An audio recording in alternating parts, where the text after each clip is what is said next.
Hello friends, स्वागत है आपका आपके अपने परिवार सक्सेस गुरु। आज हम पढ़ेंगे 12 अगस्त 2022 की जो महत्वपूर्ण करंट अफेयर है उसके बारे में। आज का मोटिवेशनल कोट सुनिए। जो अपने कदमों की काबिलियत पर विश्वास रखते हैं, जो अपने कदमों की काबिलियत पर विश्वास रखते हैं वो ही अक्सर मंजिल पर पहुंचते हैं। जिनको अपनी मेहनत के ऊपर विश्वास है, फक्र है उनको कि वो लगातार मेहनत कर रहे हैं, तो वो हमेशा एक दिन जरूर कामयाब होते हैं। जिनको अपनी मेहनत पर विश्वास नहीं है वो जिंदगी में कभी कामयाब नहीं होते। तो जो अपने कदमों की काबिलियत पर विश्वास रखते हैं वही अक्सर मंजिल पर पहुंचा करते हैं। तो आज की क्लास हम शुरू करते हैं। पहला क्वेश्चन है कि हाल ही में लंदन में स्थित घर किस सम्मान से सम्मानित किया जाएगा। हाल ही में दादाभाई नारोजी के लंदन में स्थित घर को किस सम्मान से सम्मानित किया जाएगा। दादाभाई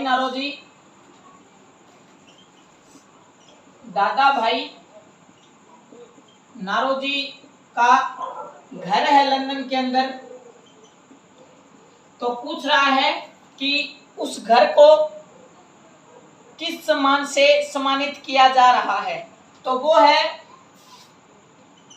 ब्लू प्लेग सम्मान। ये कौन सा सम्मान है? ये ब्लू प्लेग सम्मान है, जो कि भारत के दादाभाई नारोजी, ब्रिटिश के अंदर ये भारत के पहले सांसद हैं, पहले भारतीय सांसद रहे। ये फर्स्ट भारतीय सांसद रहे हैं ब्रिटिश के अंदर। कब से कब तक रहे हैं? तो ये 1897 से लेकर 4-5 तक ये रहे हैं। यानी 1897 से लेकर 1904-5 तक ये ब्रिटेन के अंदर पहले भारतीय सांसद रह चुके हैं। बात करें हम दादाभाई नारोजी, तो भारत के वयोवृद्ध grand old man of India, grand old man of India, man of India, grand old man of India, poverty and un British rule in India, इनकी एक महत्वपूर्ण बुक है। Poverty and British rule in India, rule in India, ये इनकी एक महत्वपूर्ण book है। Poverty and British rule in India. राष्ट्रीय आय की सर्वप्रथम गणना करने वाले व्यक्ति भी कौन है? दादाभाई नारोजी ही हैं। बात करें हम दादाभाई नारोजी के लंदन के में जो घर है उसको ब्लू प्लेग सम्मान से सम्मानित किया गया है। फर्स्ट भारतीय सांसद ये ब्रिटेन के अंदर 1897 से लेकर 1904-5 तक इनका कार्यकाल रहा है। Grand old man of India इनको कहा जाता है। Poverty and British rule in India इनकी एक बुक है। भारत के अंदर राष्ट्रीय आय की सर्वप्रथम गणना करने वाले व्यक्ति भी कौन है? दादाभाई नारोजी ही है। अब हम बढ़ते हैं अगले क्वेश्चन की तरफ। अगला क्वेश्चन है हमारा कि हाल ही में लंदन में Commonwealth facing championship, Commonwealth facing championship 2022 में भवानी देवी ने कौन सा पदक जीता है? फेसिंग चैंपियनशिप 2022 के अंदर भवानी देवी ने कौन सा पदक जीता है? तो भवानी देवी ने इसके अंदर जीता है स्वर्ण पदक। कौन सा पदक जीता है? तो स्वर्ण पदक भवानी देवी ने जीता है। बात करें हम कॉमनवेल्थ गेम 2022 की, तो ये कहां पर हुए थे? बर्मिंघम इंग्लैंड के अंदर हुए हैं। बर्मिंघम इंग्लैंड के अंदर कॉमनवेल्थ गेम हुए हैं। तो स्वर्ण पदक जीता है भवानी देवी ने। ये किसमें जीता है? तो तलवारबाजी के अंदर, तलवारबाजी के अंदर इन्होंने ये स्वर्ण पदक जीता है। तो कॉमनवेल्थ गेम की अगर हम बात करें तो बर्मिंघम इंग्लैंड के अंदर हुए हैं। ये 22वें नंबर के हैं। पेरी द बुल इसका शुभंकर है और गेम्स फॉर ऑल इसका ध्येय वाक्य है। तो फर्स्ट स्थान पर इसके अंदर ऑस्ट्रेलिया रहा है और फोर्थ स्थान पर अपना देश भारत रहा है। तो भारत ने इसके अंदर कुल कितने पदक जीते हैं? 61 पदक जीते हैं, जिनमें से 22 गोल्ड भारत ने जीते हैं। पहला गोल्ड मीराबाई चानू ने भारत को दिलवाया था। अब हम बढ़ते हैं अगले क्वेश्चन की तरफ। अगला क्वेश्चन है हमारा आज का कि हाल ही में फिश एंड सी फूड पुस्तक है ये, फिश एंड सी फूड मतलब मछली और जो समुद्री भोजन है नामक पुस्तक का विमोचन किसने किया है? अगर हम बात करें कि इस बुक का विमोचन किसने किया है तो पुरुषोत्तम रूपाला जी ने, पुरुषोत्तम रूपाला जी ने इस बुक का विमोचन किया है। बात करें हम पुरुषोत्तम रूपाला जी कौन है तो ये मत्स्य एवं पशुपालन मंत्री है, मत्स्य एवं पशुपालन मंत्री ही ये। बात करें हम कि 2022 के अंदर एक नवीनतम मंत्रालय भारतीय कैबिनेट में बना है, नवीनतम मंत्रालय बना है। बात करें उस मंत्रालय का नाम क्या है तो सहकारिता मंत्री, सहकारिता मंत्रालय बना है वो, सहकारिता मंत्रालय। बात करें इसके मंत्री कौन बने हैं तो पहली बार ही अमित शाह इसके मंत्री बने हैं। गृह मंत्री भी कौन है? अमित शाह जी हैं। बात करें हम अब अगले क्वेश्चन के बारे में। अगला क्वेश्चन है हमारा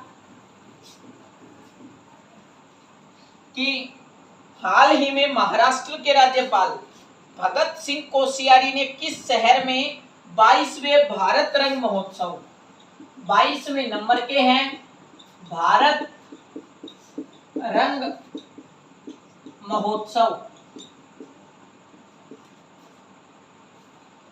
का उद्घाटन कहाँ किया है? तो ये हुआ है मुंबई के अंदर। भगत सिंह कोश्यारी जी है, उनने भारत रंग महोत्सव का उद्घाटन किया है। कहाँ पर किया तो ये मुंबई के अंदर किया है। बात करें यहाँ के सीएम की तो एकनाथ शिंदे पहले कौन थे? पहले थे जो उद्धव ठाकरे हैं वो, लेकिन एकनाथ शिंदे जी ने बाजी पलटकर यहाँ पर सीएम पद उनसे ले लिया है। बात करें डिप्टी सीएम की तो यहाँ पर है देवेंद्र फडणवीस। ये वही देवेंद्र फडणवीस है जो पहले यहाँ के सीएम हुआ करते थे। देवेंद्र फडणवीस यहाँ के उप मुख्यमंत्री है। बात करें कि यहाँ पर लोकसभा, विधानसभा, विधान परिषद, लोकसभा और राज्यसभा की सीटें कितनी हैं? बात करें यहाँ पर विधान परिषद की सीटें, विधानसभा की सीटें हैं 288 सीटें। बात करें विधान परिषद की अगर हम बात करें तो यहाँ पर है 78 सीटें। बात करें लोकसभा की तो यहाँ पर है 48 सीटें। बात करें हम की राज्यसभा की तो यहाँ पर है 19 सीटें राज्यसभा की। तो 288 सीटें विधानसभा की, विधान परिषद की 78 सीटें, लोकसभा की 48 सीटें और राज्यसभा की 19 सीटें हैं।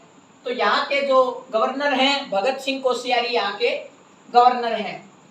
सीएम यहाँ के एकनाथ शिंदे हैं। डिप्टी सीएम की अगर हम बात करें तो फडणवीस। और देश के सबसे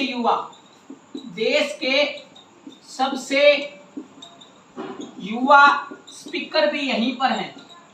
स्पीकर कौन है तो वो है राहुल नार्वेकर। कौन है? राहुल नार्वेकर। तो देश के सबसे युवा स्पीकर कौन है? राहुल नार्वेकर हैं। वो कहां पर हैं तो महाराष्ट्र के अंदर है वो, देश के सबसे युवा स्पीकर। बात करें हम अब अगले क्वेश्चन की। अगला क्वेश्चन है हमारा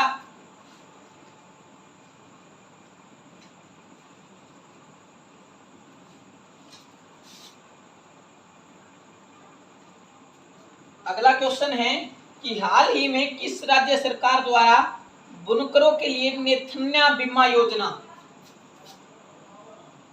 बुनकरों के लिए ये कौन सी योजना है? नेथन्या बीमा योजना। किस राज्य सरकार द्वारा शुरू की गई है? तो ये शुरू की गई है तेलंगाना राज्य सरकार द्वारा।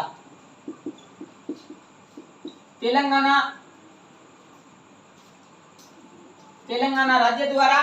बात करें कि सबसे नवीनतम राज्य कौन सा है, तो ये तेलंगाना ही है। ये कब बना था? 2 जून 2014 को ये राज्य बनता है, 2 जून 2014 को।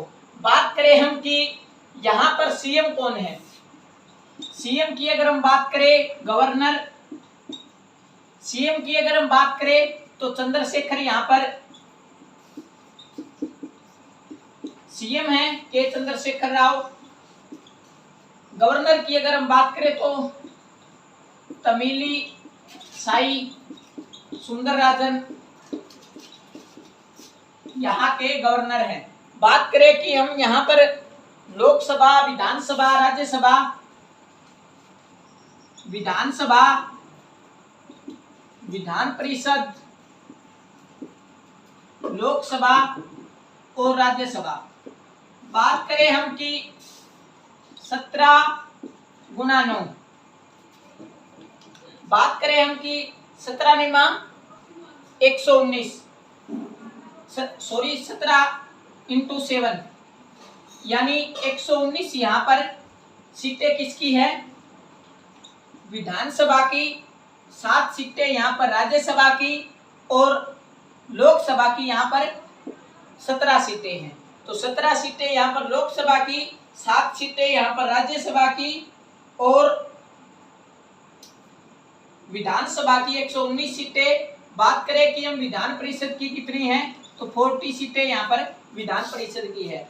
तो 17 × 7 119 यानी कि 17 लोकसभा, 7 राज्यसभा और 119 विधानसभा की सीटें हैं।